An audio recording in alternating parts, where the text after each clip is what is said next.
សួស្តីបងប្អូនទាំងអស់គ្នាថ្ងៃនេះ Homemade Food បាននាំយកនៅមុខម្ហូបដ៏សាមញ្ញមួយបែបទៀតហើយគឺសាយ៉បំពងដោយប្រើសំបកគួងហើយដើម្បីកុំឲ្យទន្ទឹងរង់ចាំយូរសូមបងប្អូនទស្សនាអំពីរបៀបធ្វើសាយ៉បំពងទាំងអស់គ្នាដែលជាដំបូងគឺនាងខ្ញុំទៅធ្វើជាមួយនឹងទឹកត្រីផ្អែមជាមុនសិនទឹកត្រីដែលយើងជ្រលក់ជាមួយនឹងសាយ៉ដែលក្នុងនោះគឺនាងខ្ញុំមានទឹកដូងចំនួន1 កែវប្រហែលជា250 ml ក្រូចឆ្មាទឹកត្រីហើយជាចុងក្រោយនោះគឺមានដូចជាស្ករត្នោតហើយមិនមែនស្ករត្នោតទេស្ករអំពៅហើយនឹងមានដូចជាខ្ទឹមក្រហមខ្ទឹមសនិងម្ទេសហើយចំពោះស្នូលវិញគឺនាងខ្ញុំមានជាមួយនឹងសាច់ជ្រូកសាច់បង្គាការ៉ុតប្រហែលជា1 មើមហើយនឹងត្រាវ1 មើមហើយឥឡូវនេះគឺនាងខ្ញុំបន្តធ្វើការចិតអំពីស្នូលទាំងអស់គ្នាដោយក្នុងនោះអ្វីដែលយើងត្រូវធ្វើជាដំបូងគឺខ្ញុំមានត្រាវដែលត្រាវហ្នឹងគឺនាងខ្ញុំបានចិតសម្បកនិងលាងសម្អាតរួចហើយឥឡូវនេះគឺនាងខ្ញុំយកត្រាវនោះមកឈូសជាសរសៃដោយថាតែនាងខ្ញុំធ្វើរៀងតិចដែរចំពោះត្រាវគឺនាងខ្ញុំអត់ដាក់ទាំងអស់ទេគឺនាងខ្ញុំដាក់ប្រហែលជាពាក់កណ្ដាលនៃត្រាវតែប៉ុណ្ណោះហើយចំពោះការឈូសត្រាវគឺយើងឈូសជាសរសៃបែបនេះណាបងប្អូន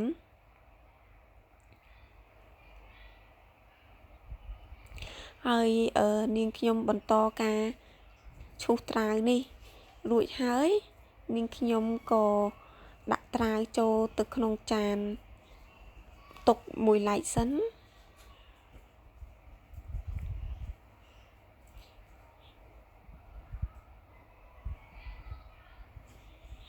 បន្ទាប់មកទៀតគឺនាងខ្ញុំធ្វើការឈូសការ៉ុតដោយការ៉ុតនោះគឺនាងខ្ញុំប្រើប្រហែលជា1 ចំហៀងការ៉ុតតែប៉ុណ្ណោះហើយនាងខ្ញុំធ្វើការឈូសការ៉ុតនោះជាសរសៃដូចគ្នាបន្ទាប់ពីនាងខ្ញុំធ្វើការឈូសការ៉ុតរួចហើយនាងខ្ញុំក៏យកការ៉ុតនោះទុកមួយឡែកសិន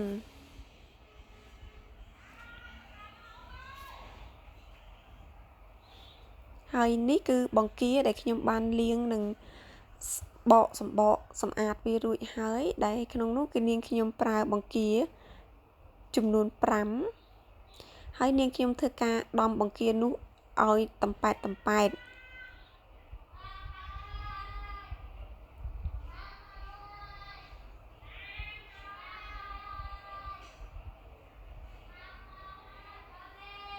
បន្ទាប់មកនាងខ្ញុំក៏ធ្វើការចិញ្ច្រាំ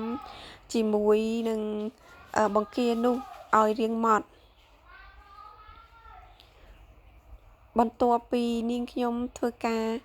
ចិញ្ច្រាំបង្គាឲ្យបានម៉ដ្ឋរួចហើយនាងខ្ញុំក៏យកបង្គានោះយកទៅទុកក្នុងចាន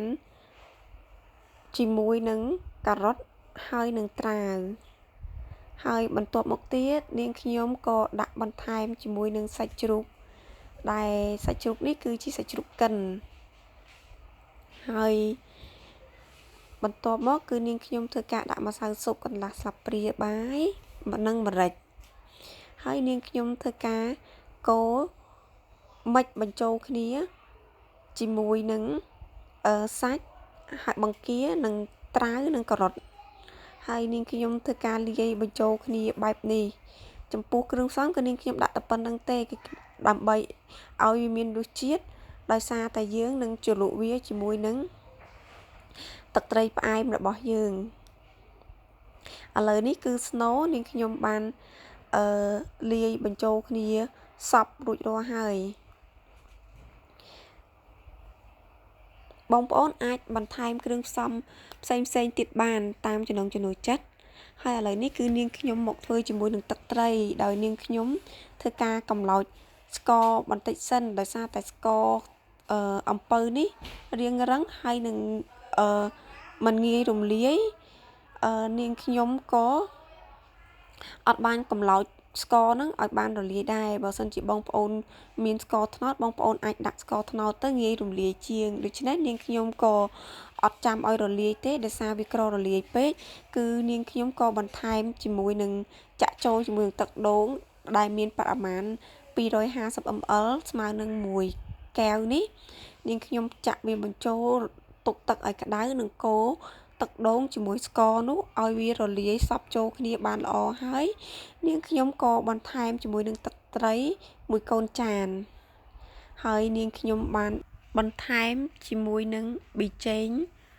មួយចុងស្លាបព្រាផងដែរហើយនាងខ្ញុំធ្វើការកូរទឹកត្រីនិងទឹកដូងនេះឲ្យសព្វល្អហើយនាងខ្ញុំទុកទឹកត្រីនោះឲ្យត្រជាក់បន្តិចសិនបន្ទាប់មកទៀតនាងខ្ញុំក៏មកធ្វើការវេចនៅសាយ៉ដោយសាយ៉នោះគឺនាងខ្ញុំប្រើជាមួយនឹងសម្បកដែលយើងយកមកវេចគួងហើយយើងធ្វើការវេចដូចនាងខ្ញុំឬមួយក៏បងប្អូនមានបច្ចេកទេសអាចវេចស្អាតឬមួយក៏បងប្អូនមានជំនាញសិល្បៈនៃការបត់បានស្អាតជាងនេះបងប្អូនអាចបត់តាមចំណង់ចំណូលចិត្តរបស់បងប្អូនបាន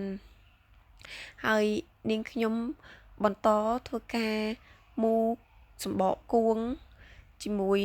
នឹងស្នូបែបនេះរហូតដល់អស់ចំពោះការធ្វើសាយ៉បំពងនេះដែរគឺនាងខ្ញុំធ្វើគ្រាន់តែជាអាហារសម្រន់សម្រាប់ញ៉ាំលេងនៅពេលរសៀលហើយបងប្អូន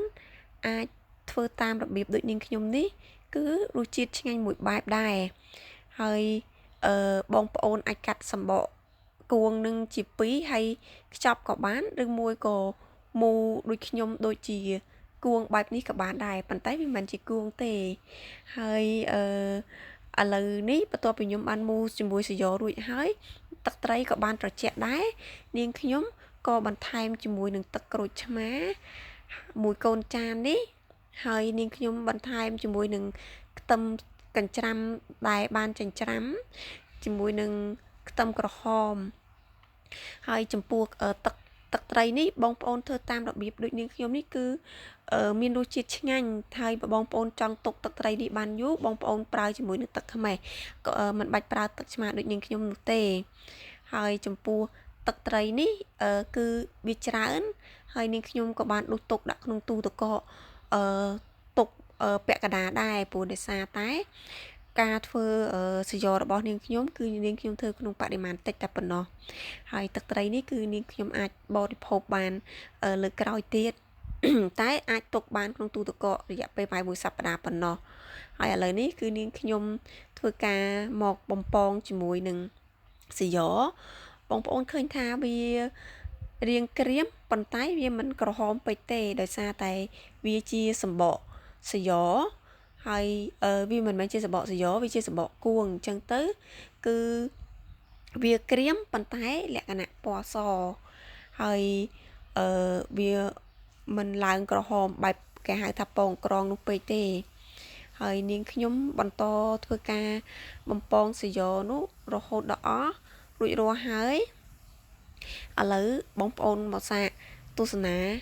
និងភ្លក់រសជាតិជាមួយនាងខ្ញុំបានឥឡូវនេះនាងខ្ញុំធ្វើការកាត់សាយ៉ឲ្យបងប្អូនមើលពីខាងក្នុងចាចំពោះសាច់ខាងក្នុងគឺមានសភាពបែបនេះហើយបើចំពោះសាយ៉នោះវិញគឺខាងក្នុងទន់ខាងក្រៅស្រួយមានស្រួយហើយខាងក្នុងគឺសភាពទន់បងប្អូនអាចធ្វើតាមនាងខ្ញុំបានគឺមានរសជាតិឆ្ងាញ់ហើយវាត្រូវគ្នាជាមួយនឹងទឹកសោះនឹងតែម្ដងហើយចំពោះសាយ៉នេះដែរគឺបងប្អូនអាចសាកល្បងធ្វើតាមចំពោះស្នូវិញគឺរសជាតិមិនដិតពេកមិនប្រៃពេកទេដោយសារនាងខ្ញុំ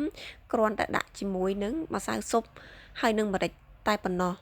គឺរសជាតិឆ្ងាញ់